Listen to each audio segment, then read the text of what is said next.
నిమ్మ చెట్లని నెక్స్ట్ సీజన్కి ప్రిపేర్ చేస్తున్నామండి. ప్రిపేర్ చేస్తున్నారంటూనే ఇలా చెట్లను గాలికి వదిలేశారనుకుంటున్నారా? లేదండి, ఇది నిమ్మ సాగులో చాలా ఇంపార్టెంట్ స్టేజ్. దీన్ని ఏమంటారంటే వాడు పెట్టడం లేదా ఆరబెట్టడం అంటారండి.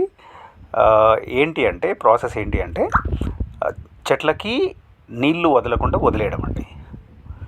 ఈ స్టేజ్ వచ్చే వరకు వదిలేస్తాం. ఆరబెట్టడమైనా సేమ్ అండి.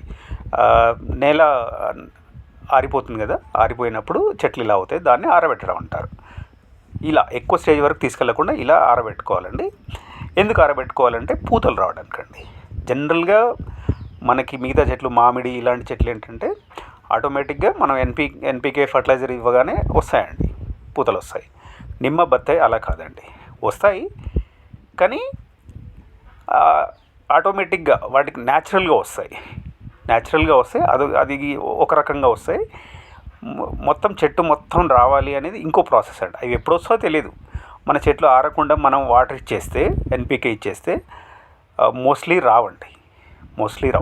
న్యాచురల్గా వస్తేనే వస్తాయి. అవి ఎందుకు వస్తాయి ఏంటి అనేది ఇంట్రెస్టింగ్గా ఉంటుందండి. ఒకవేళ న్యాచురల్గా వస్తే ఎలా వస్తాయి పూతలు, ఇలా మనం వాడు పెడితే ఎలా వస్తాయి అనేది కూడా డిఫరెన్స్ ఉంటుందండి. ఇక్కడ కూడా చాలా తేడా ఉంటుంది. మోస్ట్లీ వాడు పెట్టకుండా ఆరబెట్టకుండా పూతలు రావండి. అదండి.